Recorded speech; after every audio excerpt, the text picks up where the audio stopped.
What up, and welcome to A to the Show with me, A to the Mode. Today, joined by Bradster X. That's me. Before, we tried this once before, but Brad was a little glitchy man, and I had to make the thing real small, and he was like the shadow person. Also, I didn't have my sunglasses on, and I felt naked and vulnerable, and so we had to restart. Got him looking all crisp now, though, so now everyone knows what Brad looks like. Also, I think something I didn't get out, but I need to get out really quick. Actually, first, it's episode 24, wearing the Black Mamba shirt. R.I.P. Kobe. But Soko was supposed to be on this episode. That was the big plan. You know, it's been a while since he's been on. We would talk about TV shows normally and shit like that. And I hit him up a week ago, a little over a week ago. It was like, hey, man, let me know if you want to call in. And normally he's always down. You know, Soko loves this shit. And so he hasn't responded. And then I know Graveyard, they all kind of use the Graveyard Twitter account. So I said, hey, let Soko know I'm trying to have him call in. And they thumbs up that, but still hadn't heard anything. And they hadn't been in our group chat.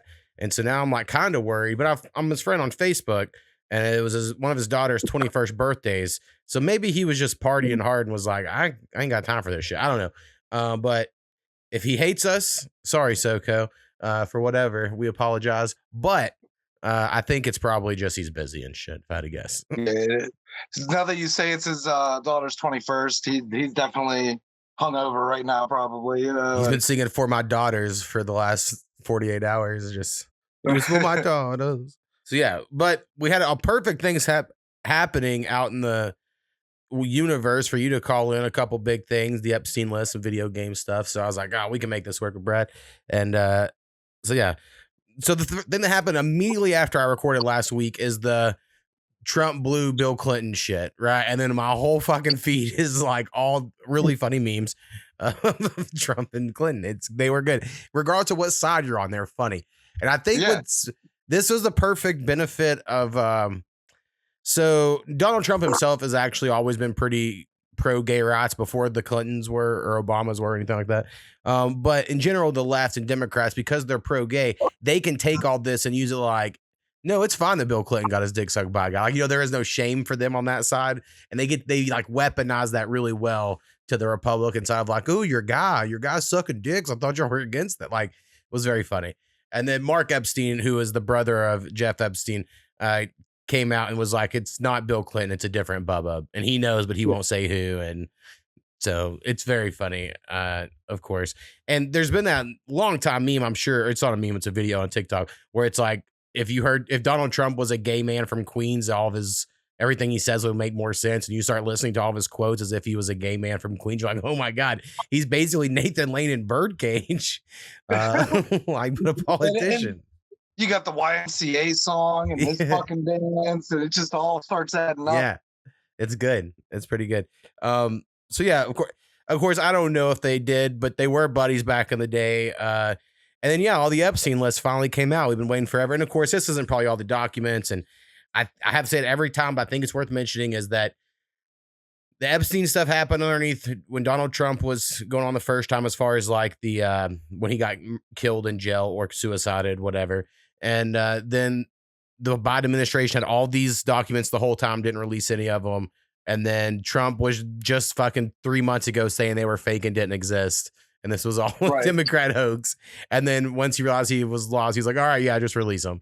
So I think all that has to somewhat take into it. And you have to be like, who knows what's real or whatever. But the little bit I've seen of it so far, and I know you've probably seen more than me, there's some pretty fun stuff so far. I think like the Epstein talking to the lady while she's in Congress, like while they're going against Trump's lawyer, and he's like, ask about that's super interesting. Like, you know, that's not even the pedophile stuff. That's just, he influenced the government like this. I was like kind of interested in the spam too. I'm like, I wonder what kind of fuck Epstein got. Like, you know, because it's just at least other things. And so I guess what that was like everything that was released already, but they compiled it into like Gmail form, so it'd be like easier for people to dig through because they're used to Gmail, you know. Right. And yeah, it's I don't know, it's pretty crazy. I'm curious. I guess I'm waiting to see. I want other people to go through it and then deliver me all the good stuff. You know, maybe that's not the way to go about it, but it's like I might eventually if I get bored enough. maybe. I'm glad I didn't do that with Pizzagate. I got pretty deep into that shit, and everything was getting scrubbed. And now you can't find anything really from his Instagram unless you like really fucking dig. I Right. can't think of dude's name. There is a part of me. Fucking weird. There is parts of me every day when I'm watching TikTok where I'm like, I should just start saving some of these videos because who knows, they could be gone someday. And maybe I should just start a little library of fun TikTok videos. I found a random, it was on like a BitChute video or some shit. It was like a random Telegram link, and I don't know. I never click shit like that, but I clicked it and I'm like, fuck it, what is it? Because the dude was posting like really like easy to understand conspiracy videos from like a wide range of conspiracies. His name's Blunt Jesus, and his account keeps getting banned on everything. So he ended up making a Telegram. And I've been saving his videos on there because his fucking shit keeps getting deleted. And I'm like, well, this is, some of these are older ones, like the Alex Jones and Ventura one with the lady talking, the one. And different videos like that just, they keep seeming to disappear, or there's only clips and not full versions. And yeah, it's interesting stuff. Like a lot of stuff about Saudi princes, and like one of the ones recently. It's pretty cool. I was actually talking about some Saudi shit earlier with my wife. I like to annoy her with my conspiracy thoughts, and she doesn't care at all. But I was just like, do you remember a few years ago I told you about the conspiracy that it was like FDR and the Saudi prince at the time made a deal, and maybe it wasn't FDR, but it was some president, right? Early 1900s. Where they made a deal basically for the petrodollar. Like the Saudis will always back American dollar with their oil, and then America will always have their back as far as anything, human rights and shit. They'll just look the other way. And then like this week, it's announced like they found another pocket to provide us $1 trillion worth of oil, and soon our gas will be down to $2 a gallon. You're like, huh? It kind of just seems to just always happen. So it's like, I don't know if that conspiracy is real, but once you know of it, you kind of just, you start seeing it, and you're like, ooh. Right. And that seems to be the case with a lot of them. Like, and, we've talked about it before various times, but it seems like they just throw out, bullshit to confuse you. Like, I think the fake bird thing was just a meme by the guy. But shit like that's just like way out of left field. Well, there was some shit going around a few years ago. What was it that people? I forget what that's really familiar with you, because you've been on the chemtrails thing forever. And like the weather changing planes, and your chemtrail obsession wasn't so about them changing the weather, but within the last however many years, people have been like, hey, they're changing the weather with these planes. And then you see these things from the 90s where these people are talking about it openly on like the evening news programs like a Dateline or whatever. And they'll be like, we put silver nitrate in the air and it makes it rain. And you're like, oh my God. And then like 3 years ago, people were like, that's crazy. Those guys are now back on the news, like fully open about it. They're not hiding it all. And then people now, like the same people that used to be like, if you told them that, they're like, you're crazy, they don't fucking do that. They'd be like, of course they do that. You know what I mean? It's like, it wasn't even a big deal ever. And you're like, you would have just fucking argued with it. Like, and dude, that's what I hate like the most. Cause it's like, just own up to just not knowing. Right. I mean, I do all the fucking time. I don't even know if I'm right. I like, about a lot of them. It's just, it feels right, so it's right to me. Yeah, well, I say it all the time here. I think what makes a good conspiracy, and it's why historical ones are easier to do, is that if you can just take out this section of like real information or unknown information, if you will, and then you put in this story and it all does work, you're like, well, hey, I mean, if it works and no one else has an answer, then yeah, that, it works for me or whatever. I kind of think that's how a lot of conspiracies tend to be. It's not like the Charlie Kirk thing, it's, to me, it doesn't make sense that this guy's so fucking smart to pull it off, but then dumb enough to text his trans girlfriend, a step-by-step thing. And then just some of the things they've said just don't seem to add up. And you're like, well, so because of that, it's like, well, who else has a story? Candace Owens is looking into it. And you're like, ooh. And if every morning I get into work and I log into my little video feed, and the first video almost every morning when I get on TikTok is like some Candace Owens clip. And I'm like, all right, I guess this is my algorithm now. She really found her like niche there with like the black female Alex Jones. Yeah. Like it's like it reaches a whole other See, I don't even I know this is crazy to say because obviously people, use identity politics, whatever, and black is the one you would first see about her. I think she connects more on the Christian level, at least where I live at. I know a lot of women who are into her, but it's because she's such a good Christian and they're Christians. And that's on it all while I watch her. I watched it because the Bridget McCrone shit was pretty interesting. And then that led her to go more in conspiracy territory. And yeah, is she playing into it? Maybe. And the only thing I'd say negative about her is when she goes on other people's podcasts, she isn't very personable. She's not likable, really. She is on her podcast, but her with someone else, she kind of comes across like an iron lady, if you will. Like, I don't know. There's something about it that's interesting, but she has a good program. She kind of comes across that way with me like all the time. That's why I'm so like 50-50 on her. Like I want to like her because I agree with a lot of it, but then I did like the meme that went like this though, where she was like, and then everybody was like, her head game would go crazy. And you're like, yeah, I bet it does, to be honest. There's just something in her eyes or something. It just feels disingenuous, but like, there's money on the table too. So it's like, she found that, why not run with it? Right. So try to keep this somewhat into politics. There was a rapper from the Fugees, not Wyclef, the other one. Pause. And he got arrested and got 14 years in jail for campaign fraud. I guess back when Obama was running, he helped move some money from some rich billionaire person to Obama's campaign. And it took this long for them to do something about it. It's just interesting because that was totally out in front, but no one is going to be like the corruption. What was Obama paid for or whatever? It's like everything that him and like the Fugees together like rap about too. It's like he's doing the complete opposite. So it just kind of shows like the hypocrisy of everybody and everything. Well, that reminded me. When I came back from getting groceries earlier, my wife's cleaning and she's listening to that Noah Kahan or whatever the fuck his name. I don't know that popular music, but he's like real popular. And I was like, it's like gay folk music is what I called it, but it's not because I didn't just say it out of nowhere. It was because the next song that came on, she was like, this is sad folk. And I go, oh, was the previous one gay folk? So like, it was like there was a joke. It was set up. There was a lead up there, Yeah. And then she was like, he's not gay at all. If you've heard his lyrics, he's totally into girls. And I was like, yeah, P. Diddy had all kinds of songs talking about the girls he fucked. That doesn't mean anything. And so like, I do think that's and I'm sure you saw that headline where Diddy, they say the prison he's in is being flooded with gay orgies in the showers every night. Like they're uncontrollable gay It could have been a fake headline, but that is what I saw yesterday. That's crazy. So you need to look into that. It's like, but that's the thing is it could be a total lie. And somebody from there was just like, watch this. I'm going to get everybody going. And like, but the thought of it seems like it could happen. So I really wish more people out there watch Stargate because Powwow, if he doesn't even listen, but if he did, he would get this reference. But in the Stargate universe, the best sci-fi series that starts with Star, and there's word is they're about to do a new reboot, but mixed feelings. Anyway, the gold in Stargate are basically the old Egyptian gods, kind of, but they're like these worm parasite things that live inside of humans and like give them superpowers. Like the bad guys are all like, they look like humans, but then their eyes glow and they're like, they're gold or whatever.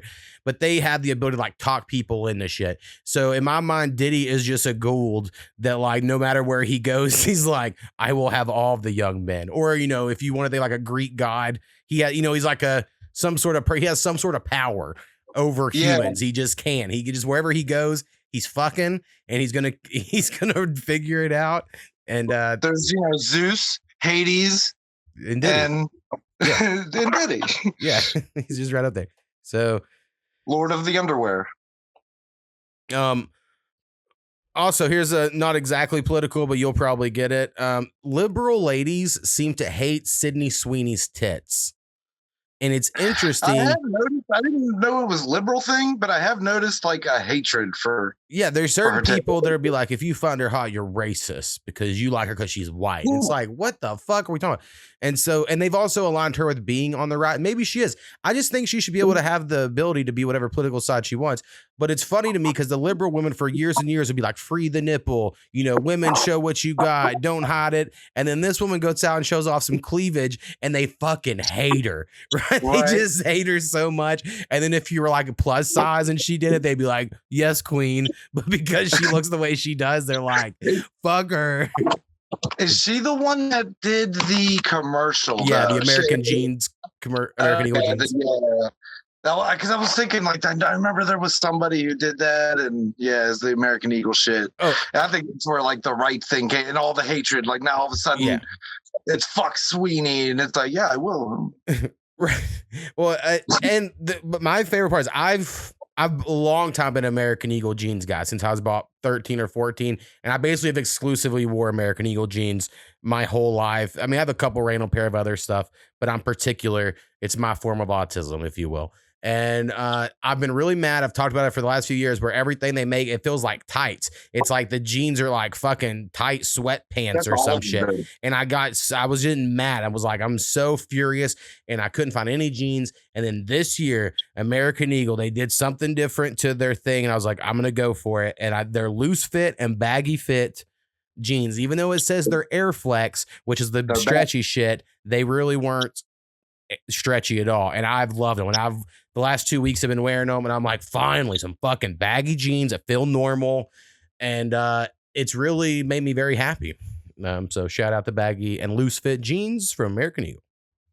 Y'all need Dude, it was all the brands for a certain time there where like I just couldn't find anything comfortable. I had to buy like 2 sizes bigger to get them to, you know, it's like something changed. And it's just like, all right, enough.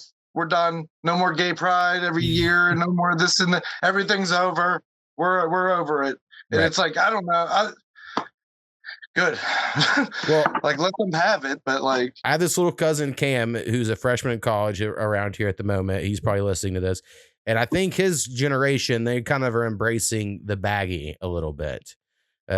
He likes clothes, so we've talked about it a little bit, or he's mentioned a little bit, and.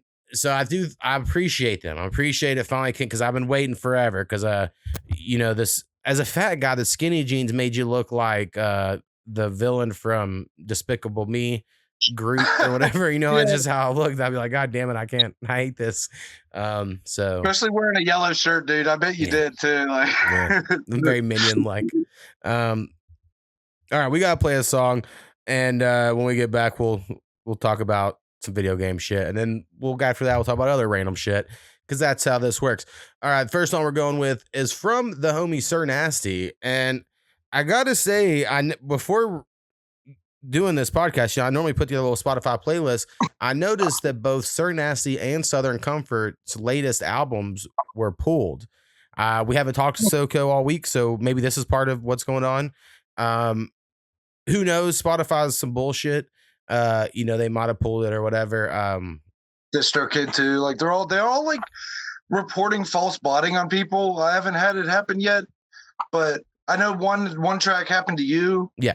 One did for someone else, and it's like the most random trees. I think I've had two total different times, and yeah, one was old as shit. Like the song was a year and a half old, getting no listens. And then they were like, yeah, these 42 listens were bots. You're like, what the fuck? Yeah, and then one was new, and I think it was on Internet Friends 4, and I think given who was on it, it made sense that person probably was doing something. But maybe not. Maybe they just listened to it on repeat. And like they have AI like doing it. So it's like AI looking for AI. It just and word is there's 10,000 AI songs uploaded a day to the streamers right now, and 95% of listeners cannot tell the difference. And you're like, dude, God damn it. In her book club, they all have playlists for these books.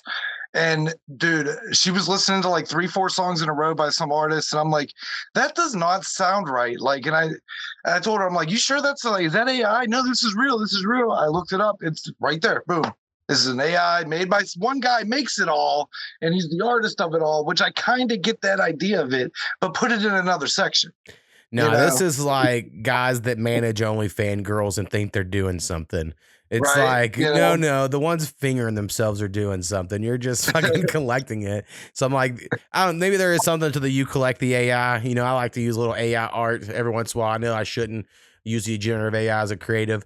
You know, we talked about last time you're on here. I get the certain uses, but it just sucks, you know, that when we made the AI robots, the first thing we're going to do is take over people's creative and dreams and not people's manual labor jobs. Right. It's like no, and people don't want that either. They're like, don't take my job, which I'm like, I don't know. I think if a robot takes your job, you should get a paycheck for life. There should be like some sort of weird, like a Jetson thing. Yeah. And I would say that too. Like if a robot, that's a great trade-off right there. And I always think of the Jetsons, like I want a maid. Right. And shit, like a robot that does that. And I did see actually that there is one, but apparently it's like it's years away from being not only affordable but more useful. There's a great, I know I said we're about to play Sir Nasty and Will, but there's a great TV show called Humans that I watched back in the day, and I have them all downloaded somewhere on a flash drive on this fucking desk. And it's like, you know, a live at home android. It looks like a human, but it's a robot sort of thing. And then the typical thing, the husband wants to fuck it and all that stuff happens. And it's like, is it human? Is it not? It's great shit. Does it count as cheating? Right. And I think so with the way she looked. I think I understand why the wife got upset because the robot's super hot. You gotta get an ugly robot. That's the key, I think, to this. Right, like a 5 or a 6, you know? Right. You don't want to fucking piss off the wife. All right, Sir Nasty song. So this is all Bandcamp. They are still up there. Go buy them. That's the future. It's the past and the future. We're all coming back together. But they said mention the kids in the baggy clothes. They said they're coming back on CDs. So maybe we got to start printing CDs again. Yeah, there was. I actually just saw someone make a post about that randomly. They were like, you know, is anybody still selling CDs? You know, I'm a CD guy, and it's big in my town. And people are like, yeah, I'm starting to collect them. And it's like, stay away, I'm collecting them. I want them. See, my car is old as fuck, and I still have a CD player, like a factory CD player in my car. So I burned them, and it is a pain in the ass because my new computer doesn't have a CD burner. So I pull out my old laptop, and I burn shit off that. Mine's a 2017, so it's this sweet spot between Bluetooth and CDs. So I got them both. Nice. But it was like a year or two after that the CDs started being faded out completely. My wife's the same as yours. I think it's the same year and everything, but it has both as well. Yeah. All right. Fucking Sir Nasty. The song we're going with is one of my favorites off his new album called Dealing With My Problems. Go check it out, set on Bandcamp. And it would probably be out someday on something else, but I don't have that info. I'm just guessing. And anyway, the name of this song is G Cloth. And let's give it a listen.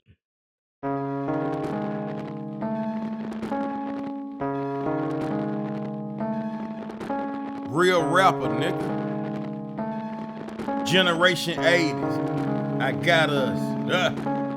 My flow be so complex. She come then I come next. It's always that one X. Stupid head and dumb sex. Friday 1-3 is a holiday. I say what I gotta say. Tell that bitch she ain't gotta hate like I'm the one that got away. Bitch, I wasn't gon' marry you. She doing things you wouldn't dare to do. My bitch, she a gangster. Better find someone to take care of you. My bitch says she don't care, but she came here to take care of me. Suck me good and fuck me good and even braid my hair for me. She the one I talk to when none of y'all hoes wasn't there for me. She said she gon' hold me down, she just need to know where to be. She just came from out of town, brought a bitch home to share with me.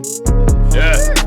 I need therapy, y'all bear with me. Come on, what? I get my shoulders and my feet rubbed. I show respect, no disrespect, but they ain't fucking with me, cuz. I had 2 bitches trying to fuck me, I couldn't fight back. Ask the bitches that be with me, they'll tell you, yeah, it's like that. I'm generation 80s. It's money over bitches. My bitches fuck ladies. Whoa. It's generation 80s. It's money over bitches. My bitches fuck ladies. Whoa. My gangsters out here taking lives. They know that I keep it G-Do. Open your eyes, don't be surprised. I got 3 wives like Neo. Don't tell me that I can't do it too. Matter of fact, I'ma do it too. She ever say she through with me, boy, they don't know what to do with you. I got a black hole and a red bitch. They both will leave you dead, bitch. They both get in my bed, bitch, and lick until their head spit. Nasty, what the fuck, boy? Bubble baths on a backwash. These bitches said they ain't never seen nothing like me. I'm a Sasquatch. What the fuck? My young bitch said, OG, you a mess, sir. I asked her if you wanna fuck, and her reply was yes, sir. She said I got that thing, whatever the fuck that mean. Underground, I'm a king, sir. I'm generation 80s. It's money over bitches. My bitches fuck ladies. Whoa. It's generation 80s. It's money over bitches. My bitches fuck ladies. Whoa. I'm generation 80s. It's money over bitches. My bitches fuck ladies. Whoa. It's generation 80s. It's money over bitches. My bitches fuck ladies. Whoa. Sir Nasty. Hell yeah! I was whenever I turned down that beat after so long, I was hoping he'd do something with that shit. Yeah, say Brad had that beat because it sounded like, you know, some horrorcore shit. And then I was gonna be a sick guy too for so long. And then yeah, made it to Sir Nasty. But that happens. That happens sometimes. That's why I normally I'll just send you 1 or 2 beats at a time and be like, hey, what do you think about these? As opposed to the huge packs. Which I was gonna tell Soko, but he didn't fucking call in that I have, you know, big packs ready for each one of them. Not that you know, I know got 32 beats for you, Soko. Yeah, I think it's 13 a piece at the moment, something like that. But one of them samples the "I'm in the Lord's Army" by like a little child choir, and so I was like, "Oh, we're sampling this for Soko." So right, hell yeah. All right, I mentioned video games. Oh, but first, because we were talking about music before we went, and someone was going to mention is I do have this plan, and I don't know when I'll do it, and I don't. Part of me thinks I need to get a different distributor, you know, not use DistroKid. But honestly, I haven't had that many problems, and I have made money. You know, it's not like they're not giving me money. That would be like the biggest issue is like they're withholding shit or whatever. And maybe some people would argue like they are because you should be making more money. And it's like, maybe, I don't fucking know.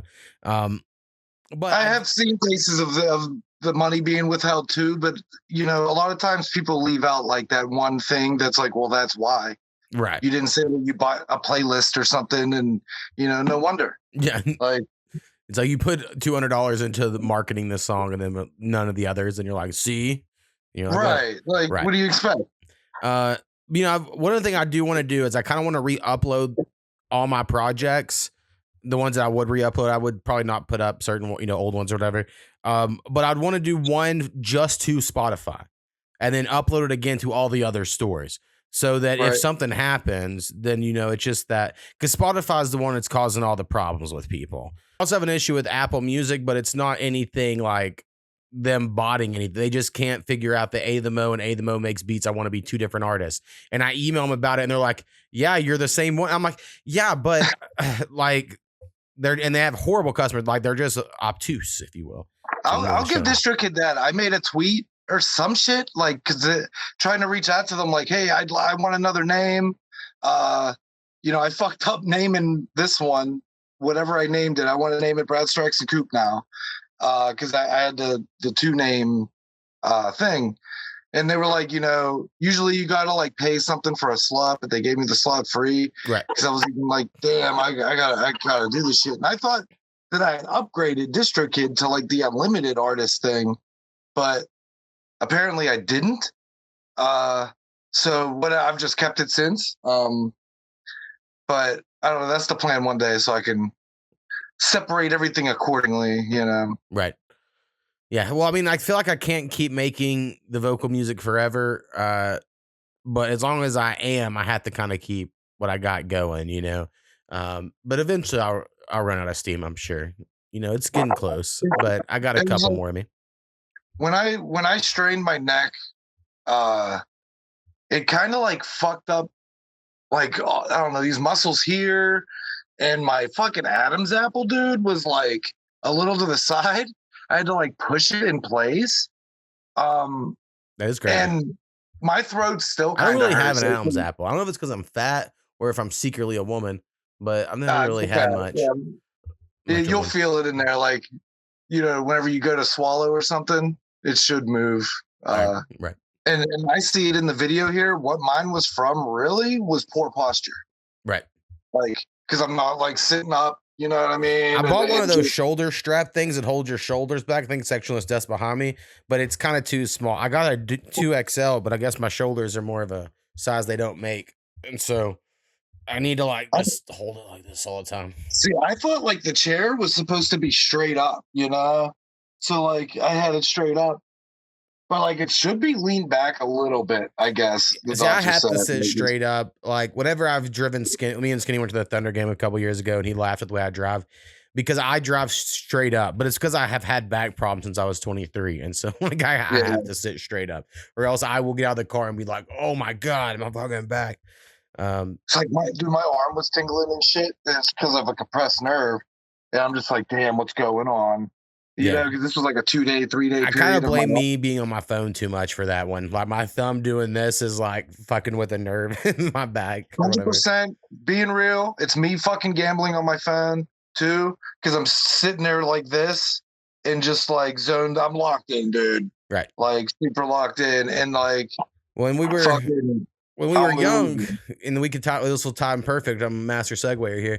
It was video game stuff. I remember I was obsessed with Pokemon, and I would be on my fucking Game Boy like this all day, just looking down, and then my neck would just be fucking killing me. And now everyone deals with this because of cell phones.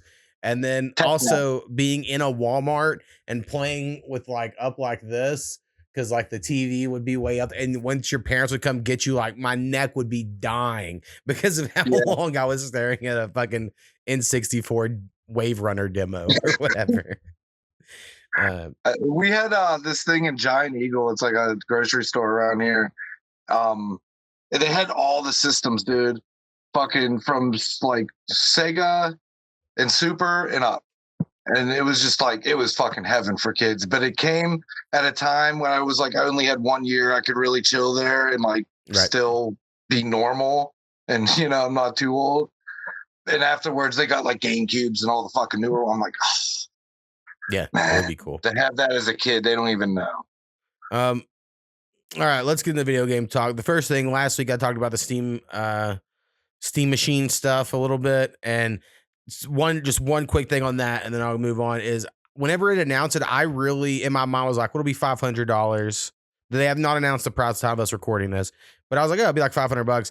And then this guy who I guess interviewed with Steam, like he had access, he mentioned that exact thing. If he said like they go out, like, "What do you think it'll cost?" And he's like $500. And he's like, you could tell in the room they acted like that was really low. So now people are like trying to be like, it's going to be $1,000. And I'm like, if it's $1,000 and just get a fucking PC. Why?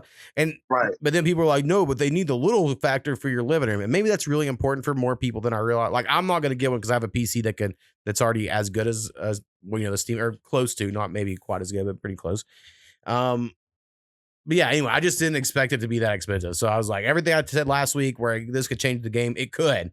But if it's that expensive, you know, now the other side of that is you can get games so cheap on Steam at just certain moments. If you just wait around, eventually one day a AAA game will be $4 for 2 days, and then you could just snatch it up. So I've never bought a game on Steam, and I have over 60 games.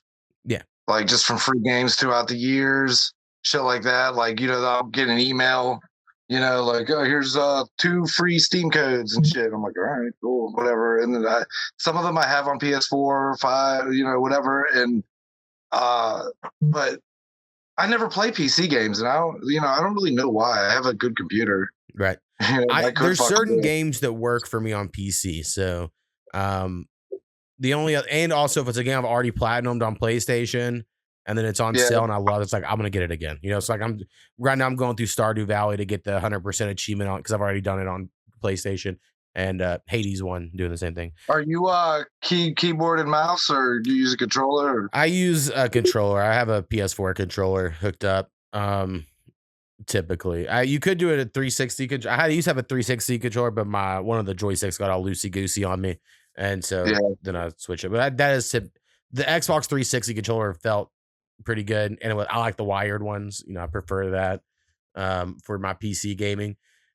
But yeah, I do some mouse and keyboard stuff. Like, I like a lot of like management games. You know, I like a sort of, you're building a city or a village, and you're like, you know, managing the populations and shit like that.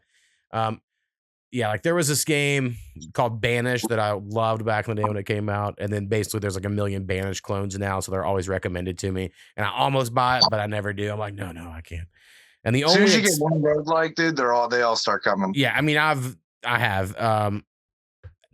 So let me push off video game words for one more moment because I'll tell you what I've been playing. So I did just platinum Ball Pit, which is a roguelite.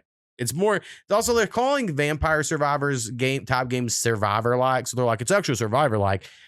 But Vampire Survivors was just a roguelike, but it did have its own sort of thing where it's like you don't actually attack stuff, you just walk around and things auto attack. But I thought auto battler sort of things existed before. Anyway, I understand this is semantics of video games.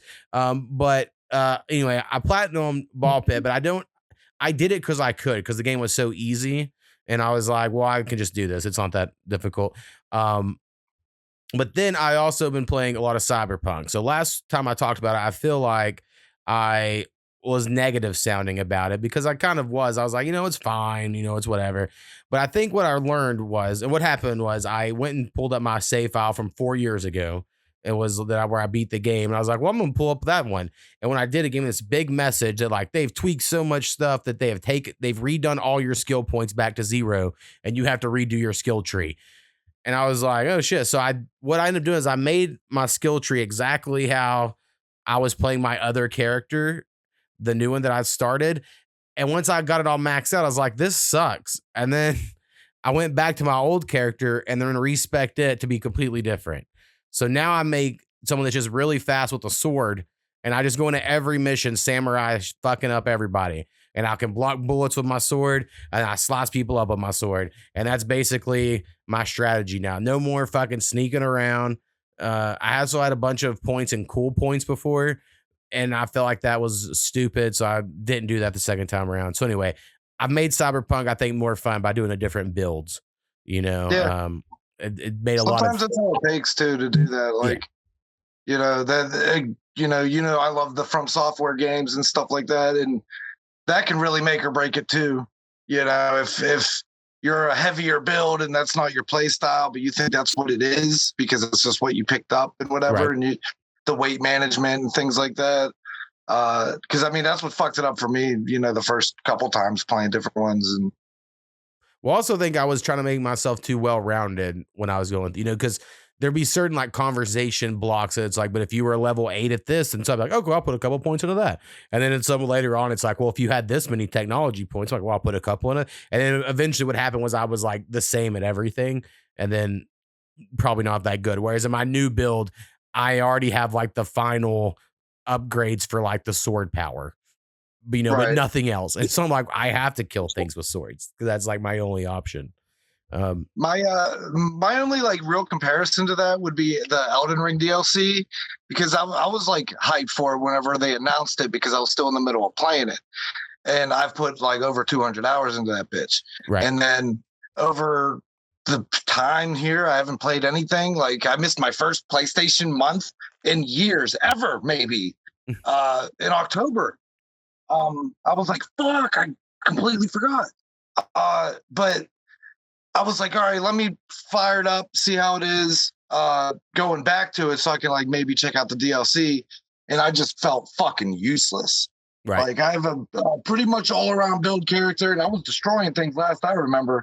But I go in now and I know it's not like it's like not muscle, it's muscle memory, a lot of that and shit with the game. But I was like, God, I ain't even fucking getting into this right now. Yeah. That every time I try to go back to Sifu, I'm like, oh my God, why'd I ever stop? You can't stop. Yeah. If I couldn't platinum this. like you have to do it then because you're zoned in on that game and you know the buttons so well and the timing and shit that like you just lose it. So whenever you dive in and you're like, a third of the way through the game or 2/3 through the game, you're like, damn. Like, I'm just getting lit up now. Right. Like, yeah, that's happened with a lot of games. That's why whenever I started playing games again with her years ago and collecting them and everything, I'll play a max, maybe 2 at a time. But I try to even just stick to 1 and just fucking like. See, I could do like one single player story type game and then one like Ball Pit, which is like it's just a game. You know what I mean? Yeah, it's like Yeah, I get what you mean. Or Because if I it's like could a do sports game and a RPG or so. Like, those don't. They're not. They're different.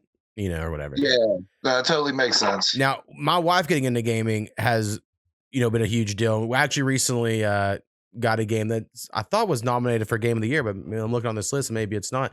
But I bought Split Fiction yesterday, so we're gonna play that, which is like a co-op game, and we played It Takes Two previously together, which I recommend you and your wife play It Takes Two. It's so I good. seen, we were watching like our streamers and shit, and we saw them playing it. Just like we both want to play it, but we both know we're gonna argue, and I'm like, well, that's kind of the fun of it. So yeah, That's we like- didn't argue much. Now I'm so much more gamer certified than my wife that she was not going to argue with me about a video game thing where I'm like, listen, this is a mechanic from this other game. I know how it works. Like, I would start being like that. Exactly. And so, but she kind of just listened. So now we'll see. But this new one is like right up her alley, the story of it and stuff. So I was waiting until it was on sale. And this is the first time it's ever been on sale. And it was only $10 off. But I was like, we'll go ahead and get it. But we're going to do that probably this week because we're both off work. I forgot. I did play a game recently with her. It was like a couple weeks ago, random day, and just played through fucking Aladdin on Super Nintendo. Nice. And yeah, I only just thought of that because I think I only played the Sega one before. I don't think I played the Super Nintendo one. I forget. I know they're different. Yeah, they were all different in those days. The lava level on Super, or it's like, no, I say it's lava level, but it's just like they're flying carpet, whatever, and there's lava chasing you, and it's a moving screen one, whatever. And there's just this one spot where you have to be pixel perfect, like literally to the nail, or something's getting you, and it's at the very fucking end. And it was like driving us both nuts. No checkpoints, probably. Nothing. Yeah. And if you only have so many lives, then we got to restart the level, and it's like it's the ass end of the level. So it's like, it just got fucking so annoying doing it. I don't like platformers, but because I grew up playing them, there's moments where my wife's playing some game and she's not good at platforming because she didn't grow up playing video games. And she'll have me do something and I'll just do it like, no problem. And she's like, how do you know this? I'm like, I grew up you have to jump at the edge of the ledge. Like there's just little things that like, she was trying to play Vice City, which is way out of her realm, being Pokemon. And, she's like RPG totally and things like that. Whereas, I'm more the action based. And I don't even think she got past the tutorial. I can't remember, but I just remember it was like still the very beginning. I'm like, what the fuck? You're still getting pop-ups? Like, it was hours. I mean, she just wasn't fucking good at it, and I'm like, damn, and you got to get past the construction site with the goddamn little drone thingy. You're fucked because I ain't doing that for you. Oh yeah, I've had to beat a few things for my wife, but it's fine. There's some things though. She starts playing, I go, I hate this game. I don't like the way it looks. I'm not going to be helping you, just so you know. Yeah, I make her rough it. I'm like, fuck it. You got to do this yourself. You have to earn this. Then you'll like it better. Right. But what I was getting to is my wife started playing games. It kind of helped break me of my platinum addiction, where I used to like play a game, and if I loved it, I had to get the platinum. If not, I felt really bad about it. And then watching my wife act that way when she was new to game, and she kept getting platinums or whatever, but she was like, God, I got it. I'm like, you don't have to do that, So like me seeing her made me like, I don't have to either, So I will sometimes, but I care a little less than I used to. One thing I want to do before we wrap up the segment here is, of course, talk. At least we'll do just the Game of the Year nominees this year. So the Game Awards happens early December, and there is 6 games that are nominated. I actually have only played one of them, but I have experience, I think, enough to talk about most of them to explain them. So the nominees that they have listed in order here, number 1 is Clair Obscur Expedition 33. Now, this is the game I actually have played on this list. It is a French JRPG. Now, it's annoying because J and JRPG stands for Japanese, but it's the same way people say Souls-like. They don't mean it's made by the guys that make Souls games. They mean it like fits the sort of genre. Everybody wants to be a subgenre now. Right. And so I personally think JRPGs have to be like turn-based, you don't create your own character. There's a story and the characters are there. I guess you kind of create your character a little bit in Pokemon, but not really. It's like a voiceless sort of whatever. And that's technically a JRPG. But I do think Clear Obscure is a JRPG. I guess what I'm trying to get at. Some people argue like it's not because it's not made in Japan, but I just think it is. I played it. Now it does add a little bit of the Souls quality to it. There's something about the art look and the darkness of it that I think would attract Souls players. And there's a difficulty curve. The game is hard as fuck. Now, I will say it was hard as fuck for like 60, 65% of the way through. And then at some point in time, something just clicked. And then the game was easy as shit. And then I beat the fuck out of it during the last 40% of the game or whatever. But the first 6 minutes, I was like, oh my God. And I'm sure that's similar feelings to Souls games for people. Right. Yeah, it can be for sure. And it's because the whole premise is, and if people played old Super Nintendo RPGs, you'll remember this mechanic a little bit, but not as severe. But like when you're going to attack people, stuff will pop up for you to like hit, button prompts and shit. And then whenever things are attacking you, you're trying to dodge. But like they do like weird fucking like, you got to just time the dodge correct and shit, right? And you can dodge or you can parry, and then, parrying's harder, but it's better. And so, there's just all this shit to it. Each person's kind of different, and the story's good, but it's also weird in French, and I'm also... See, that's the thing that would like make me not want to play it, just because it's like, well, there's nothing even keeping me in because I have no idea what's going on. So it's like, unless I really like the game. Well, they're speaking English, so I mean, it's not like they're speaking French, and they have good actors portraying them. There's one hot lady, in your party. Some would probably think the other two are too, but I just think there's only one myself. The story is... I'm kind of a hater on JRPG stories because I have a guy I work with who loves JRPGs, like the Final Fantasies and shit. And I like the gameplay of some of those games, but I've come around lately, and I'm sure I've mentioned a lot, where I think a lot of video game stories are not good. And people are always like, oh, this story is so great. And I'm like, no, it's not. If you fucking wrote this out in a book, this is not good. You think it's good because you played it and you earned it, and that's fine, but it's not actually that good, or whatever. And so I think people overhype the story a little bit.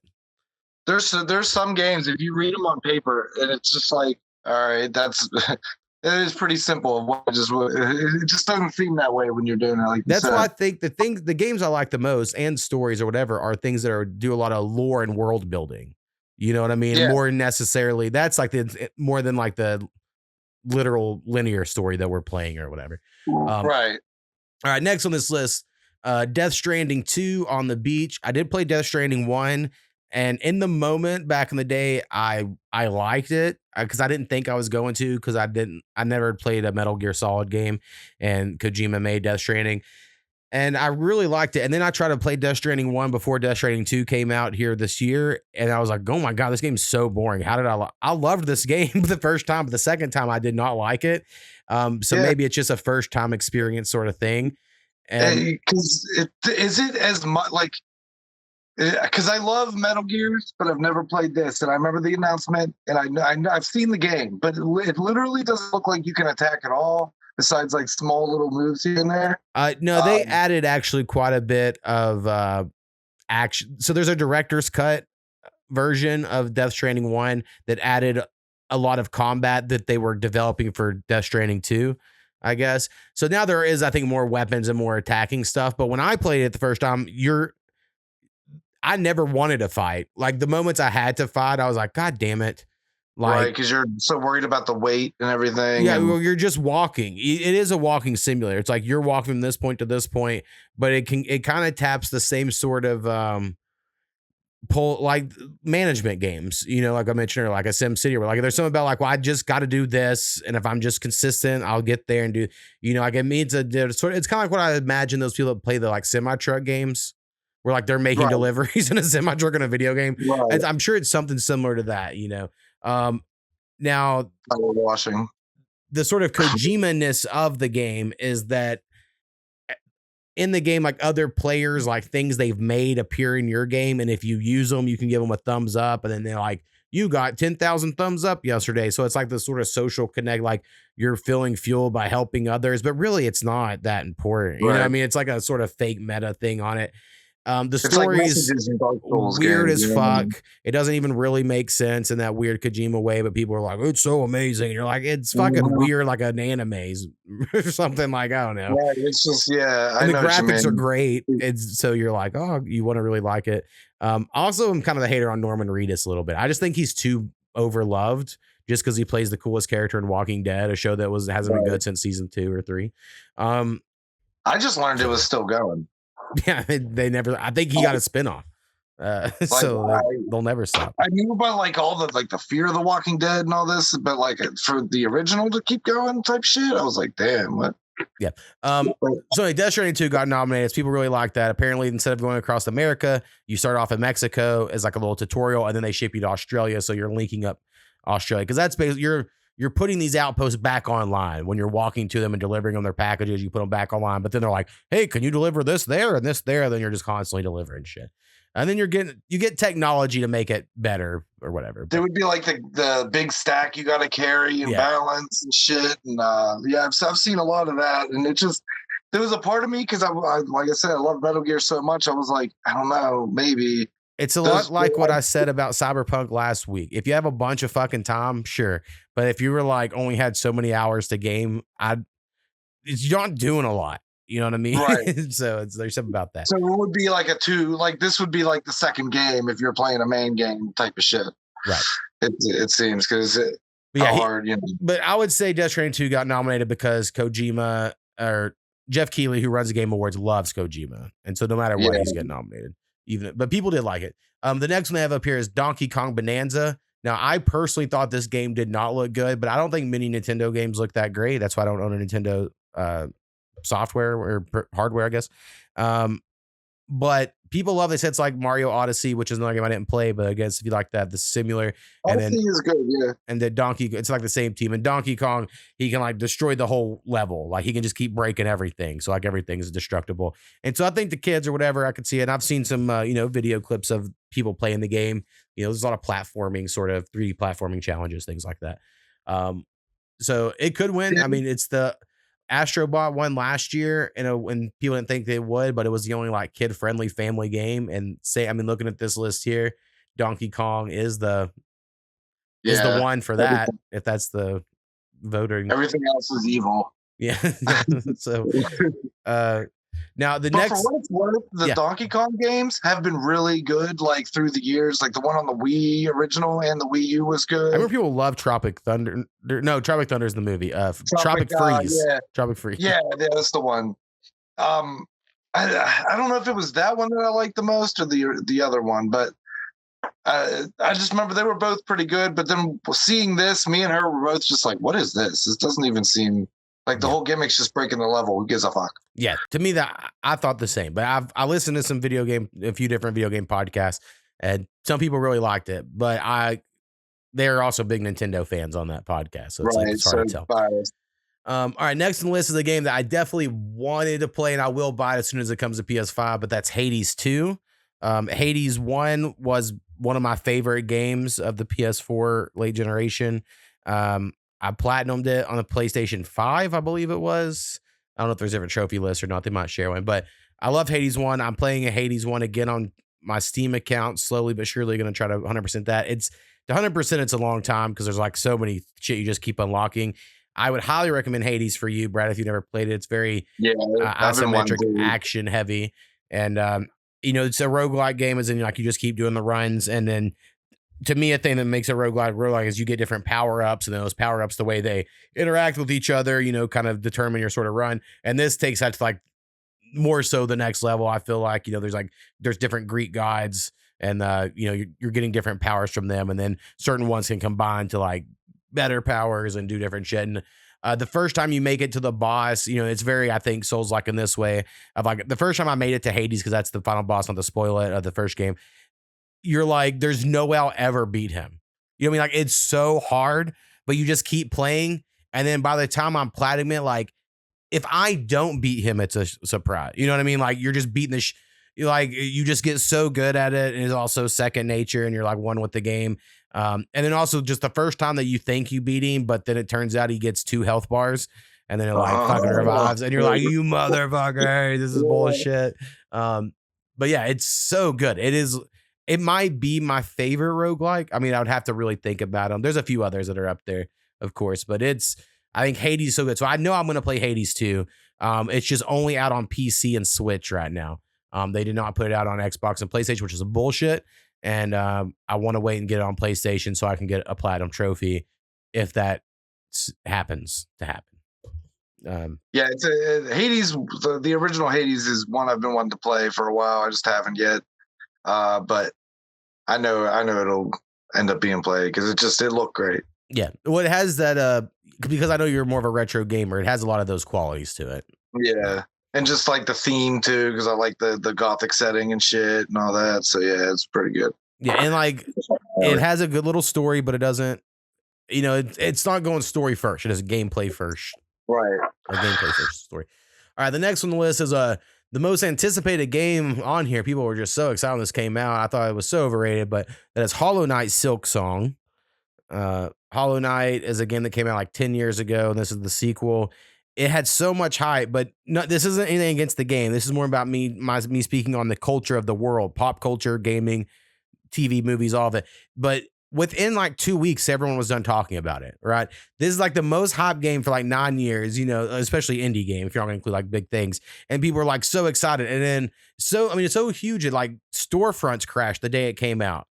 And then people within 2 weeks were like, yeah, Hollow Knight. It's kind of the way of the world now. Yeah, that's what I was saying. It's not like this game. It is just the way that it is. It's just that like you wait a year for something to come out. That week is like everything's about, and GTA 6 might be that way too. I can't imagine, but it could be. It could be. It depends how they pull this off. Well, I think it's also the type of gamer. The type of gamer that plays Grand Theft Auto is also like a sports gamer. Like they play something, they'll dig in for months. You know what I mean? And then like the type of person that plays Hollow Knight is like me, who like has bought multiple games, and they're like, I'm bouncing, trying to get through everything. Now I've heard on Hollow Knight Silksong the sort of issue some people had on different podcasts I listen to is that it's really hard. So like the first game is pretty hard as well, but this one is like within like 30% into the game, you're at the difficulty of what the first game was. And then they're like building on that, which is cool if you're a big fan of that. But if you're already like struggling with the first game, I could just see you going to this being like, well, fuck this. This sucks. It'd probably be fun to do back to back in that case. Then. Right. Well, that's the thing. And I always talk about it when I was talking about Ball Pit before. You got to have a game hard enough that it's like makes you feel good when you win, but you don't want it so hard that it's like impossible. Like there's a weird balancing trick that's really happening in game development. And then the last one nominated is Kingdom Come Deliverance 2, which is from Warhorse Studios. They put out. I bought the first one of the Kingdom Come Deliverance, the first game, because it looks so cool. But then you play it and it's just too much. And again, if I was younger and had all the time in the world, I think I'd get really into these games, because this one's is like the first one even more so. It's like a medieval simulation in a way. Like you play this guy Henry, but you do everything. Like you make your potions, and you don't just like go up to a fucking stove and click make potion. You like read a fucking book that tells you need 3 parts of this, 2 parts of this, shake them twice, and then heat it, pull it off, and then do like it has steps. And if you fuck up, your potion fucks up. And then again, so like there's some other that's like that's so awesome. But then there's like the practicality of doing it. You're like, well, I don't want to do that shit. Right, every time. Like yeah, and it's like you make your own weapon at a blacksmith, but not the way you did in Skyrim where it's menus. Like you're hammering and you gotta, you know what I mean? So it seems cool, but it's also very limiting in some ways. Yeah, but the game's huge. And when it came out, people loved it. I mean, they'd be like, they would like lose their life to it, but these are people I'm talking about that are video game podcasters, and that's literally what they do is play games. So I'm sure you could get really into this, but for a normal person like me, and I couldn't play the second one without finishing the first one. And I can't even get in like more than 4 hours into the first one from like, there's just too dense. It's too much. And it's also like you go up to a guy and you want to punch him, but your strength isn't enough and he chokes you out. And you're like, there's nothing you can do. It's like you're role playing as well. You know what I mean? Like that Dungeons and Dragons shit. Where I like a game where I could like actually win, maybe. Right. Like you have a chance. Yeah. Like you can try it or something. But yeah, so those are the Game of the Year nominees. I guess, I think everyone says the favorite right now is Expedition 33 because it's so story heavy and it kind of came out of nowhere. I don't know though. I don't know. I could see Death Stranding going crazy, and then I think Donkey Kong with the fact the others could cancel each other out. Yeah, I think the family friendliness might pull, but And Hades 2, because it's on PS5 and Xbox, I don't know if enough people have played it, because this is all fan voted, by the way, if people that don't know. So it's hard to know which way the fans. Now I can see Hollow Knight coming through because, again, they have such a huge fan base. So it really could go like multiple accounts to do it. So I would be surprised if Kingdom Come won, and I'd be surprised if Death Stranding 2 or Hades 2 won, I guess. So I guess I'd think it's between the other three. But we'll see. I'm gonna go with Donkey Kong. I will definitely be watching the awards. I do like those. I like anytime there's a video game, a direct, or like here's a showcase of all the stuff coming out. And this in the Game Awards has a lot of like trailers and announcements for future stuff. It's really more that than the awards. So I will definitely be watching. Someday when me and Brad retire from rapping, we'll make the Retired White Rapper Gaming Podcast, and we'll record all of our gameplay and do talks or something. I don't know. There's gonna be a time when I'm like more balls deep in games for sure. It's like phases I go through. Probably wrestling too, eventually. Right. I went 7 years. There was a 7-year gap there where I didn't watch it. And then, I had to fill myself in. I'm getting DVDs and pay-per-views, all kinds of shit I could get, just filling myself in. So I'm sure it'll be the case. Well, it's like me when UFC. As soon as it comes to Paramount, I'm back in. Right now, I've been watching all TikTok videos since it's been on ESPN's platform because I didn't want to pay a bunch of money for pay-per-views. But I'll have to come back and I'll have to get re-caught up. Which I'm pretty caught up with the sporting world there, but not as much as I used to be. Get into like sports again in general, I would be fucked. Like that's one thing that like I had a time where I was just I love baseball, football. I knew every fucking thing. Yeah. And then like it just all cut off. Yeah, I talk about it often on here. One of my favorite things is that I quit being a football fan in 2020. And not like that I hated them or anything. I just was like, I'm going to do fantasy this year.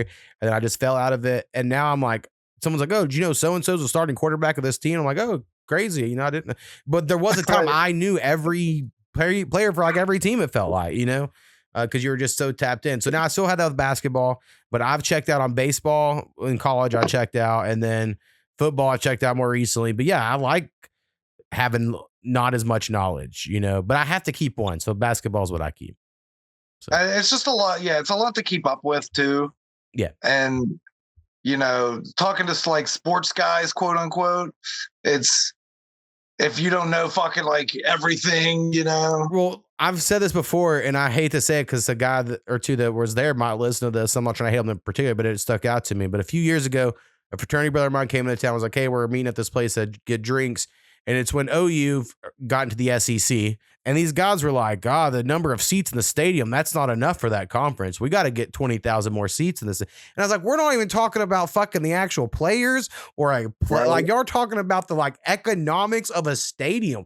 And I was like, y'all are so deep into this that I was like, I'm glad I don't need to be in this. Like, I don't know. There was some like nothing wrong with it. It's just I don't want to be that into it. Right. So anyway. All right, let's play a song. We talked way too long in that segment, but I knew it would happen, and that's fuck it. That's what we say around here. It happened. The next one we're going with is from our homie Southern Comfort. Hopefully he's alive out there. If he's not, I'm gonna feel so awkward talking about him so much. Yeah, that would be it. So R.I.P. if you're dead. If not, let us know in the group chat. God damn it. Same with CJ. How are we supposed to know y'all are alive out there? I haven't seen anything from CJ. I hope he's okay. I think he just disconnected, which is probably for the better. Yeah, I think for us, but for everybody. He's doing that trad life, I think, a little bit. Maybe, yeah.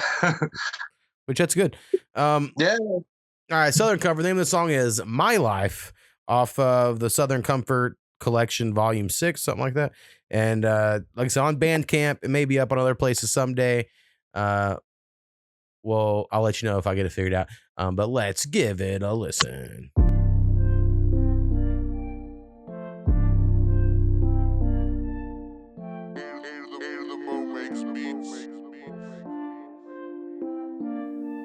I like what I like. I do what I like.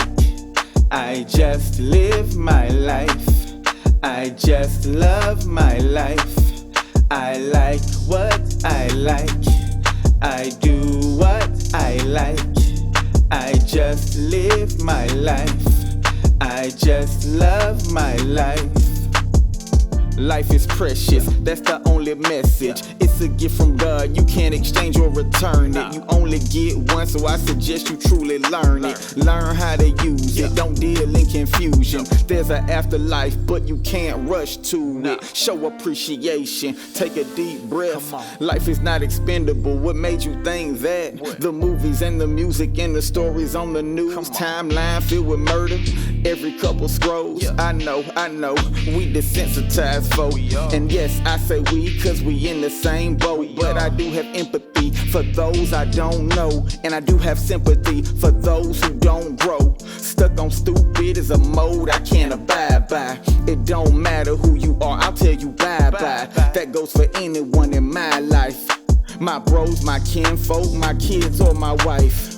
I'm 4 decades. I'm protective of my time. I'm protective of my time. I'm protective of my time. I'm 4 decades. I'm protective of my time. I'm protective of my time. I like what I like. I do what I like. I just live my life. I just love my life. I like what I like. I do what I like. I just live my life. I just love my life. My job, my craft, my art. My job, my craft, my art. My job, my craft, my art. I do it from the heart. I knew it from the start. I made a few choices that could blow my life apart. But those are my decisions, and as long as I'm the cause, I'll never feel regret. I'll never have to go to war. Cause I can do bad all by myself. I can fuck up. I don't need no help. If you tryna help, make my life better. My life hard, you wanna help, make my lap wetter. That line'll upset her, cause I'm a upsetter. But when I get a one-on-one, I'm a upseller. Take the whole package, flaws and all. Or leave me where I am, let me be who I am for real. I like what I like. I do what I like. I just live my life. I just love my life. I like what I like. I do what I like. I just live my life. I just love my life. Life is precious, that's the only message. It's a gift from God, you can't exchange or return it. You only get one, so I suggest you truly learn it. Learn how to use it, don't deal in confusion. There's an afterlife, but you can't rush to it. Show appreciation, take a deep breath. Life is not expendable, what made you think that? The movies and the music and the stories on the news. Timeline filled with murder, every couple scrolls. I know, we desensitized folk. And yes, I say we, cause we in the same boat. We are in the same boat, yeah. Southern Comfort with My Life. We're in the same boat. That's right. Yeah, I liked it. I liked his Make My Lap Wetter line. I think that was very funny because he's an upsetter. So y'all go check out lines that even in serious songs, you know. Go check out Southern Comfort. Always doing it big. And hopefully we work on some songs someday. Soko. I'm sure eventually we'll get you're there. alive out there. No joke. Don't go dying on us. Be so pissed. We need you for songs. Yeah, you're kind of the key to our whole business around here. I mean, let's see. What are other things? I've put random shit on my list. We'll go through a few of these. Marjorie Taylor Greene resigns or announced her resignment. People know she is a congresswoman from Florida. She's kind of supports all the conspiracy theories. So she's the one that like yelled at during Biden speaking. She like yelled something crazy. I don't remember what it was. And, she was a huge Trump fan for a long time. And what's going on? then recently, once Trump started saying the Epstein files were fake, because she got into this as like a sort of conspiracy mom, like to kind of her angle. And she was like, well, this ain't right. Something's off here. And why is Israel paying these politicians? I don't take any, and all of a sudden she got a little woke. And then Trump started going after her. And then as soon as the Epstein files basically got announced they're going to be released, she announced that she's going to retire on January 5th, which I think is when the next, whatever the word's called, the next time they meet or convene or whatever, right? It makes sense that she would resign then, in my opinion. And I don't care anything about the lady, but what's happened is all these people have been like, oh yeah, well, she's announced she's retiring in January because that's when she qualifies for a pension. She just used the American taxpayers this whole time. And it's like, so you think you normal person would just quit a job 2 months before you get a pension? And you would think that, like, of course, if you're that close, of fucking course that's what you're doing. Like, and the fact people hate on this without for 1 second being like, if this was me in my job, like that's what you would do. So I don't know. It's fucking crazy that people hate on her for that. Like, you can hate on her for all kinds of shit. She's a crazy lady, but it's so weird that like that's what people are tagging her for during this thing, which I think it's like swinging tits. Like, it's just they hang on to one thing to hate, and they just. Now I think probably her play is she's gonna go try to be a successful podcaster. She's already got one foot in that door. She'll go join the Tucker Carlson network or whatever, and maybe she could. But she went on, maybe it was Tim Dillon's podcast. She went on a podcast somewhat recently that I watched, and I thought she was really normal, like as in like a friend of yours mom, or whatever. Like, yeah, she says crazy shit, but she's not doing it because like she's evil. She's doing because she read it on Facebook somewhere. And then she's like, well, if that's true, then we fucking should stop it. And it's sincere. It's not like she's a bad person. That's kind of what I feel like her place here is like to get the Facebook moms and shit like that going. Right. Because like my sister, who's 10 years older than me type shit, like people like that were the ones sharing these who would be around her age. Probably, I don't know how old she is, but she claims she has like a 18 to 25-year-old, somewhere around there. What's her kids' ages? I can't remember exactly, but yeah. So that's like almost exact. She's a little older, so it's like she's wiser to them too. I don't know. It all lines up because like not only the Facebook groups, but like just various social medias are just different. Like it's almost like choosing a party in some cases, depending on how you use it, because one's so left and one's so right, and it's just fucking. It's what has happened, right? Well, it's also. I mean, I know people say this all the time, but it's like when the youth pastor's like, TikTok's just full of girls dancing in their bikinis, and it's like, yes, youth pastor, you are watching them, and they keep showing them to you. Like that's like the meme or whatever. Although there was a time where TikTok was weirder. Yeah, like it used to be all dancing and sing-alongs. There was a time it wasn't funny, I think. Because it was Musically, but then it was like yeah, I guess that's what I'm thinking of. I'm thinking back when it was Musically, yeah. And because the first couple of years of TikTok at least, because I hated it. I refused to use it. Like, and every time I looked at it, it was somebody like badly lip syncing a movie or a song, and I'm like, what the fuck are people doing? From the first, when I first got on TikTok, a lot of it was people lip syncing stand-up comedy bits. It would be like a comedy bit off someone's album, and then them standing in their kitchen lip syncing that comedy bit, trying to like they're saying it for their wife and shit. I fucking hate it, dude. I hate those fucking things. I don't know if that's disappeared or if it's because I hit never show me this again or whatever that option is. Yeah. That like eventually it just doesn't show me. But I used to flip through TikTok to like whatever, make fun of these motherfuckers on there because they're fucking retarded, and they deserve it. And it's like, all right, like I love the old guys that dance though, and like the old people that are doing shit on there. Because I just think like I'm like, I don't know, this guy probably like he doesn't seem to have anybody with him. He's just some old guy, and he's like just dancing his lips. There ain't nothing wrong with this. It's kind of just funny. I love when I send you something that isn't actually good, but it's the fact we got to it before it hit like double digit likes or something, right? And you're like, oh my God, it's so stupid. And it hit my algorithm that I have to send it. It's like our OG meme, like ingrained in us. You know what I mean? Like Yeah, and I talk a lot. There's a guy that he just graduated college, or he's around the age where he'd graduate college, so whatever that is, that other generation below us. And he finds a lot of cringe stuff like we find funny, but that generation, they need something that's like good and sincere and loving something on it. You know what I mean? Like they need something like positive in it.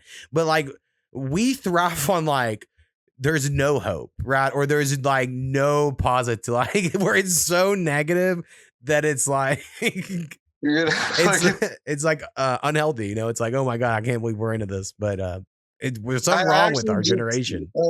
That's actually going around now because I was seeing like a meme, like some guy like drinking bleach, and he's like, "Oh, just kidding," and like, because the millennials are so depressed compared to Gen Z, who's like Right. they just seem like they know everything, but really they know fucking nothing about nothing, and I don't know how they're getting by. Well, even their memes mean nothing. I've loved is the way they've tried to own the Gen Z stare. I'll give them I like that they're fighting back right now. I think the Gen Z stare is fucking stupid, but we have the millennial pause. So if people don't know, millennials do this thing like when the boomers, the Gen X talk to you, you kind of do like a pause a second before you talk. And then we do the same as like we record ourselves on our phone. We like, because we came up in an age where like it took a second for the fucking you to hit record for it to start. So you waited a second and that like stuck with us or whatever.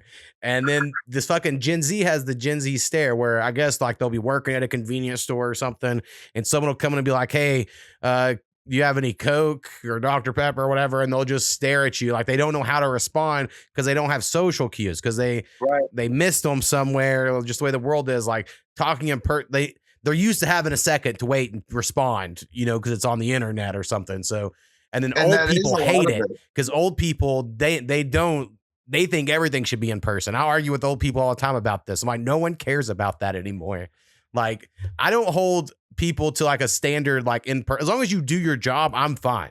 You know what I mean? Like, you don't have to like fake smile for me at your job or any of that shit. Yeah, just get it done. I'll be fine. Now, I'm upset if you don't do the job. I'm like, come on, man, you fucking whatever. But I'm actually more annoyed if they try to fucking talk to me half the time. Yeah. I'm just like, just leave me out. Let's go. Like, see, that's a little bit of whatever's wrong with me. But I used to be like that when in college, even me and my wife, when we first started dating, we'd go out to Chili's, and Powwow worked at Chili's. And as a waiter, Powwow's very like jovial and, nice to people and stuff. But I'd be like, fuck, I would hate that. And if a waitress like just keeps coming to my table and talking to me and asking me questions, I'm like, shut the fuck up. I get so mad. But I'm like, I want my food. I want my refills when I need them, but you don't have to come talk to me or make small like. That's what makes a good waitress or waiter, though, is like when they see it, they could feel how you are as a person if you want to talk or not. Right. And that's what Powwow would claim. He would be like, oh, I could tell I wouldn't be like that with you. And I'm like, yeah, it drive me fucking crazy. I mean, it does seem to be a skill. It's why I don't really like Hooters. I would go there at different times. Like, I don't need the extra. Like, you could just bring me the wings with your big tits, and I'll appreciate the view. I don't need you to then sit here and be like, no, or I don't know. Right. But I think that's part of what the older generation was paying for. They were paying for that experience. Like girl bar in Thailand. Right. Yeah. Type of thing. But like where they're just paying for the girl, they're actually not fucking. It's just to have girls sit with you. Or Japan, they do it too. They have like I forget what they call it, but the maid thing where the girls are all dressed up in persona. You go to a maid cafe, and so I'm assuming that's based on something in real life. But all the girls are dressed up like maids and bring you your food. Yeah, they exist. Yeah, they're in Japan for sure. I've seen that shit. Not personally. They indifferent in the videos I watch. All right, something random, and you may know this guy. You might have to look him up. But all right, so there's that podcast. I wish I could think of the name of it. I just don't know. I don't watch it or whatever. But you'll see a lot of clips from it. And it's like some average ass looking dude, and then a bunch of like OnlyFans chicks, and then he's like basically calling them whores, and then they'll be like defending themselves. And they're always like sitting around a big table. And the guy's always on the left. On the right's always normally the OnlyFans girls. Or I don't know if they're always OnlyFans girls, but I feel like I've seen it, like maybe TikTok or something, like a clip. But yeah, it's not. So anyway, if I can find a picture, I'll try to figure it out. But maybe in a moment I can search it. But the reason I'm bringing this up is there's a guy that got kind of famous on that show. I'm sure he also got famous from other stuff, but that's what I know him from. And his name's Andrew Wilson. And he's not the main host. The main host is the most average. I can't be that more explanation that he's the most average looking guy that actually hosts. But Andrew Wilson is like this old man. Not really, he's probably like a little older than us, that goes on this podcast and he lectures these girls about like traditional values. And he lectures guys of like, don't be a simp. You got to do this, and this to be a man. He's like one of those guys, but he doesn't look, when you see him, he's not physically imposing. He doesn't look cool. There's nothing about him that you would like, be like, yeah, I'll listen to this guy, but he talks a lot of shit. He's very confident. Right.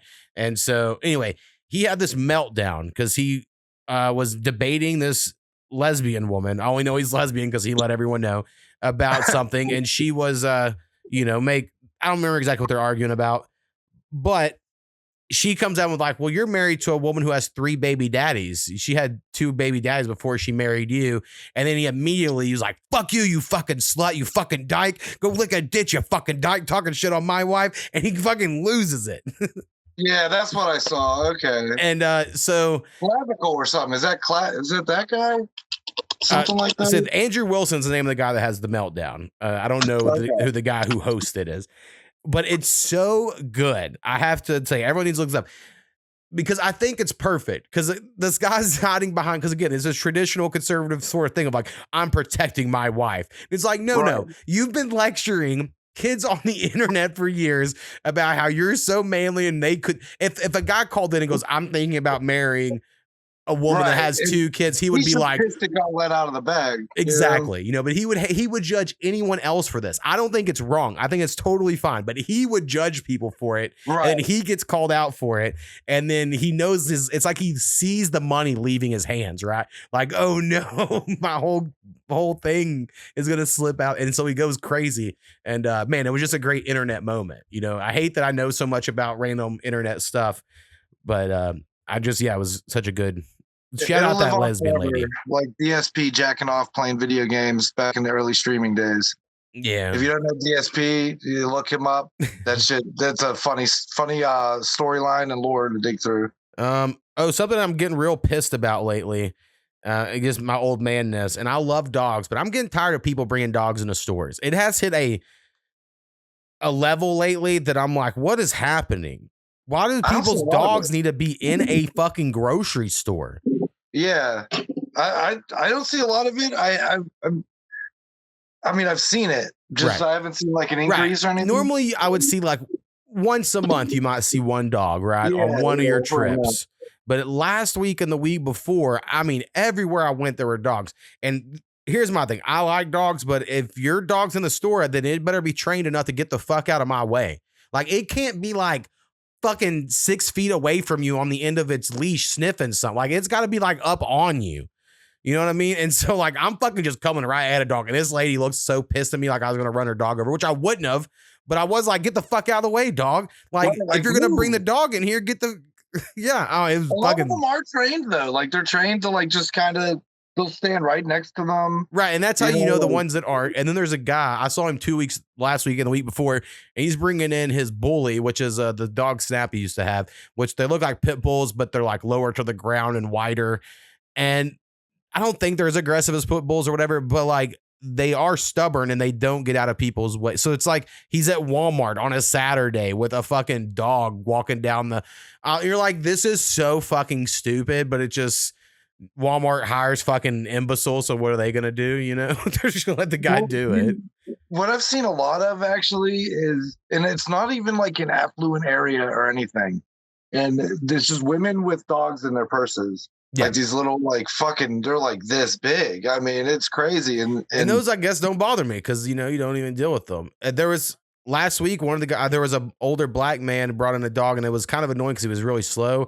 But then he stopped and picked the dog up and put it in the basket, like in the little thing, and then he just laid down. I was like, well, yeah, now the dog's no longer a problem. But I've just seen a lot of people, and I guess because I love my dog, I take my dog on car rides all the time, sometimes even to the grocery store. She sits in the fucking car Like that's not that big of a deal. It's fucking 70 degrees outside. You don't need to I bring think some people are afraid to do that though too, because of like, just so many things. I don't normally take her to Walmart because the parking lot is, way more people. But if I'm going to a smaller, like an Aldi or whatever, she'll ride with I see dogs in the car all the time. Actually, now that you mention it, like, because I never kind of off the wall question I never really thought of. Right. But like, yeah, I see him in the car all the time, and the dogs and the person. So I'm just saying, like, I'm really close with my dog. She's back here in the background sleeping at the moment. But y'all can't see her because Brad's late. But it's all good. But I just am like, don't take. But I honestly think the same thing about families with kids. I judge so hard, and I know I'm just a hater. But if I'm at Walmart and there's like a mother, a father, and 3 of their kids, right, just fucking everywhere, it's like one of y'all parents should be here doing this, and the other parent should be at home with those 3 kids. Like, especially when they're young, like all under 5 or whatever. And it's like, to me, it just proves the dad is incapable. It proves he rather could not buy food or he could not watch the kids. So therefore, the whole family's coming, and that's. I would you know what? I'd probably choose watching the kids, to be honest. But I would be that guy that's like, just like, all right, let's just all go. I don't want to deal with this today. See, because my brain all works in efficiency. So I'd be like, no, absolutely not. I'll just go and do it. They call that mini-maxing now. Oh, yeah. Well, yeah, it's video game brain. It's like looks maxing, but instead it's like efficiency in your life, like the shortest way to get there and the most profitable and the most quickest and just right. Yeah, it's just I saw that and I'm like, it's like today I bought these minty treats for my dog, and 20 of them cost $10, but 40 of them cost $16. And I went, well, I just basically gave myself $4, even though I spent $6 more today. It's weird how it works. Yeah, and they know that's how your mind's working. Yeah.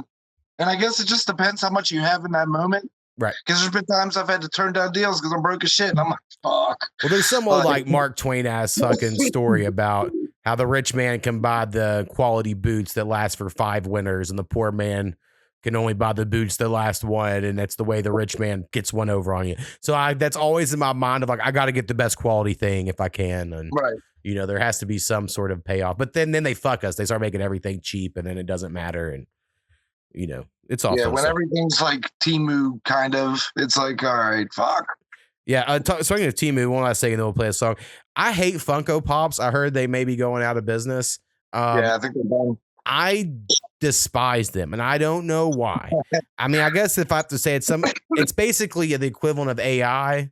Everything everyone hates about AI art is basically the same thing with Funko Pops. It's like, here's one or like, what were the things that was like Bitcoin, but pictures? Whatever the fuck, the NFTs. It was like that, right? It was like, here's this one design and everything's just slapped on it with basically no creativity.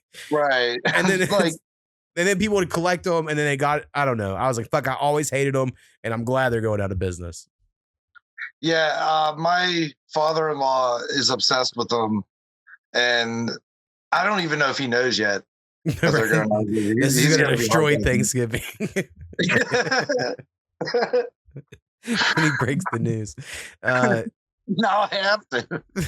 Yeah, just report back. On the next episode, I'll update you on I know they tried to make a Gears of War Funko Pop game. That was a thing that there was at least a trailer for it. I don't know if it ever came out. Where they were trying to use that sort of like just a meme. I didn't know that was legit. Oh, maybe. I mean, it could have been an April Fool's thing. But yeah, I don't know. I've just always, my wife has a little Dustin from Stranger Things Funko Pop keychain that she's like, no, Funko Pops are cool. I'm like, they are not cool. They're the opposite of cool. You know what's cool? A fucking real life 9-inch action figure of your favorite video game character, not a fucking shitty rendition of it on a Funko Pop. You're giving me this 4-inch thing. I want this fucking 9-inch fucker in my hand. Didn't y'all learn anything from the movies? We gotta play this last song, then we'll come back for goodbyes and all that shit. Another long one, but y'all deserve it. It's Thanksgiving. People might be out there traveling, I feel like. So that's what we'll end on next time. We'll do a little brief Thanksgiving plans. But first, we got to hear a song by me and Brad. we made a whole album called Brain Rot Over Sanity. And I was going through all the songs that I put out this year that I haven't played on the podcast yet. And most of them were from Brain Rot Over Sanity. And I was like, man, I really thought I'd played a lot of these. But when I just started going through and checking them off, I was like, we got a lot left. So what better than to go with the titular song, Brain Rot Over Sanity. So this one was forced a little bit, definitely in Brad's style. But it was like, well, we need a song named after the album, and that we kind of just made it happen. That's how I felt. I can't. It was just like a beat that was left that was untouched, and I couldn't think of a fucking concept at the time. But I was like, I want to get something done like now, right? And it works. So yeah, it just kind of happened that way, and I'm like, yeah, I don't know, maybe it's the title track, I don't know, but the album still holds up to me, and I mean, it kind of explains us a lot because we're from that era of like, we had some brain rot, you know, but it wasn't nearly. Well, I explained to my coworkers how my cousin Rusty moved around a lot, and somehow in all that moving, he acquired 2 televisions, and then we would be in his room and he would be playing like Final Fantasy on one, and then we'd have like TV on the other one. And it'd be like you watch it. And then I had to do that at home whenever I've, came across a second TV. And then when I get to college, I'm having multiple, I want the laptop's got something going and the TV's got.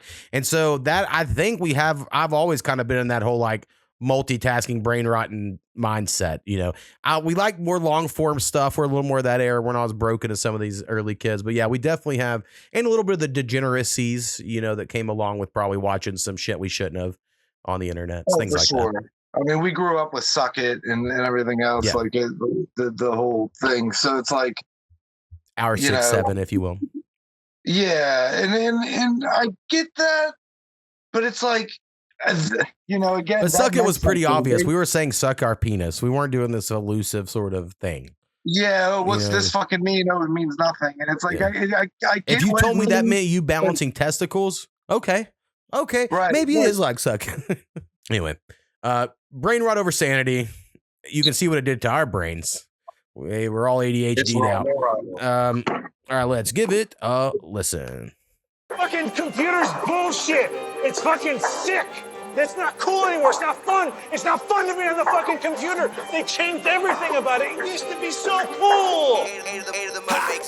Real trap shit. Come on now. Brain rot over sanity. My mind is a calamity. Can't stop watching porn and memes. This loop I'm in insanity. Can't stop watching porn and memes. My mind is a calamity. Brain rot over sanity. Brain rot over sanity. My mind is a calamity. Can't stop watching porn and memes. This loop I'm in insanity. Can't stop watching porn and memes. My mind is a calamity. Brain rot over sanity.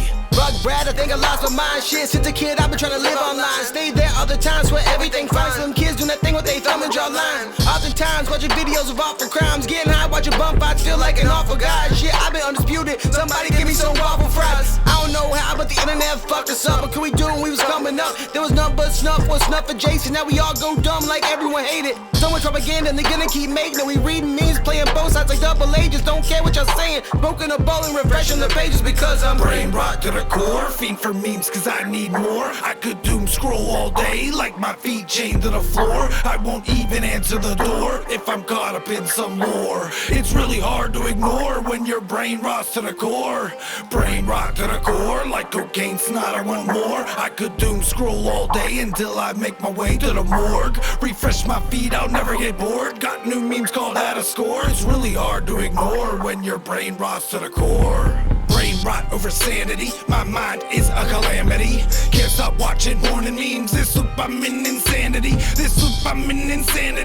Can't stop watching porn and memes. My mind is a calamity. Brain rot over sanity.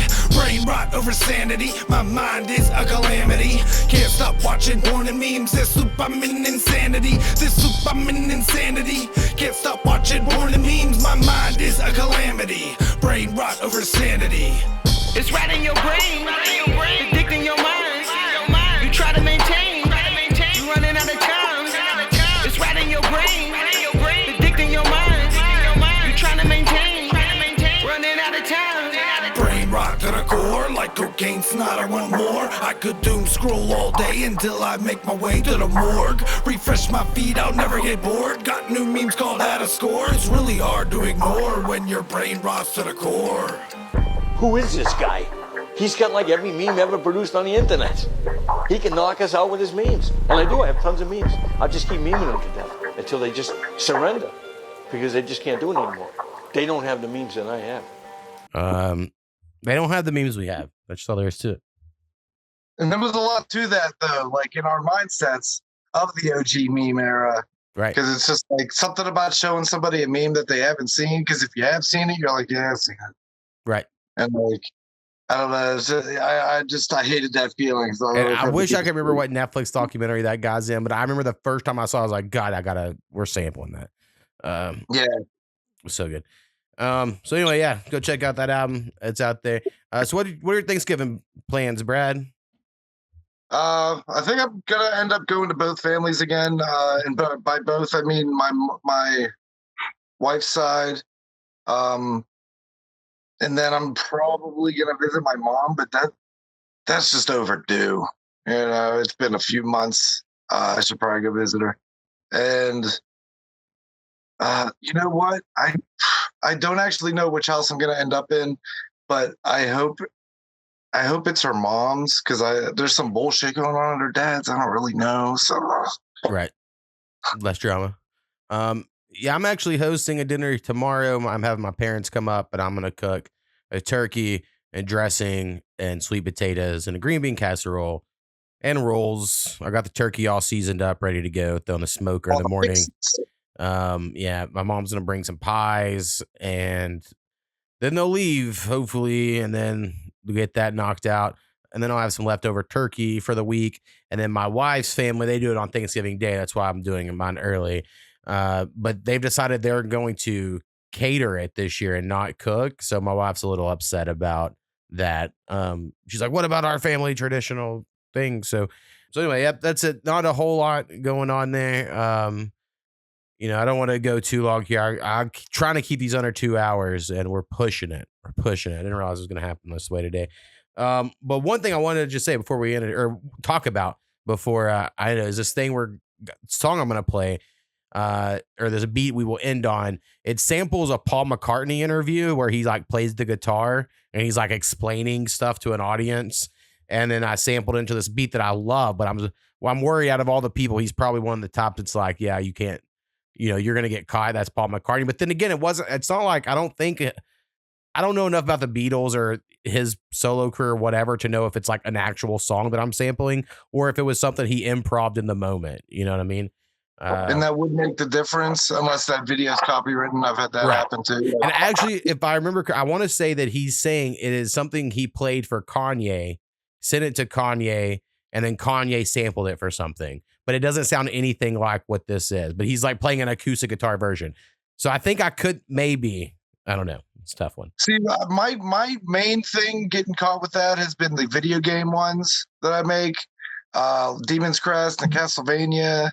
I think they both got hit with like copyright strikes and shit, which is fair. I didn't change it up much on purpose. Right. Like it was just kind of like I fought one where they tried to copyright strike it where someone else had made a beat with a somatic sample. And I wrote this big paragraph and I was like, this guy lied when he claimed he had ownership. And then they came out like, yeah, you're right. And I'm like, yes. Dude, the one time I was so pissed, I fucking uploaded the license, like everything from somatics, like saying everything. And it's, again, my fault. I didn't change it up enough, but I fucking loved it. And I was like, I just want to use it. I don't really fucking care. Listen, a lot of my sample shit lately, I feel like I'm cheating because I don't change it up enough. But it's like, but it sounds good. And that's the way real hip hop producing works, so. Yeah, I mean, in the end, like the copyright can be taken care of down the line if you need to. And at the very least, it's like a freestyle beat. Let me just throw up type shit. Like, somebody will use it, Right. And you could always change a melody. If you made a whole beat or made a song and then after the fact, you could fuck with the melody enough to be like, I mean, it wouldn't be the same, but you could do it, And if you talk over the, if there's one spot getting caught and like you just talk over that instrumental portion of the song or whatever, it won't pick up too. Like, because I've had upbeats from other people get picked up.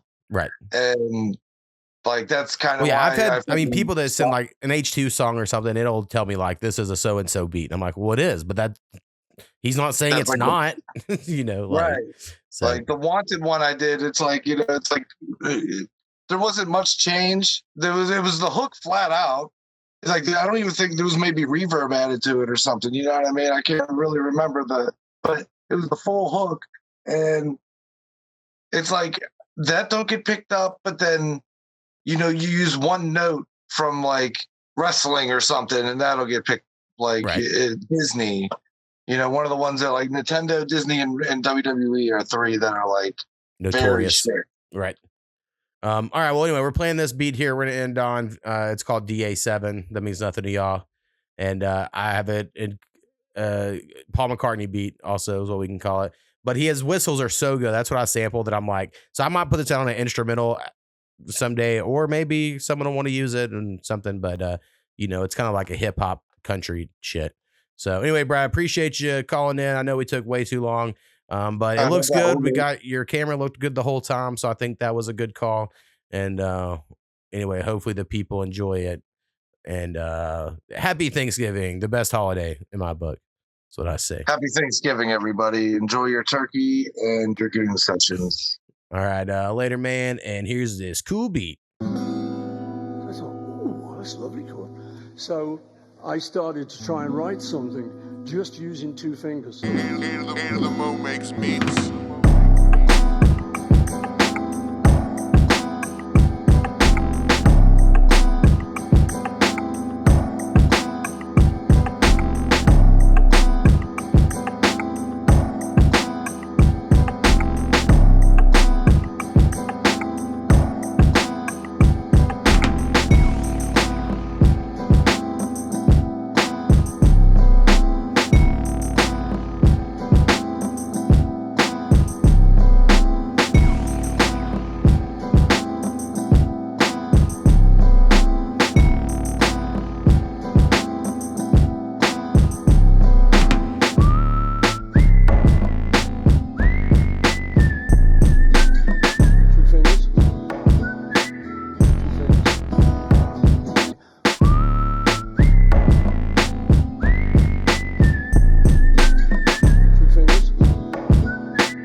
makes beats. Two fingers.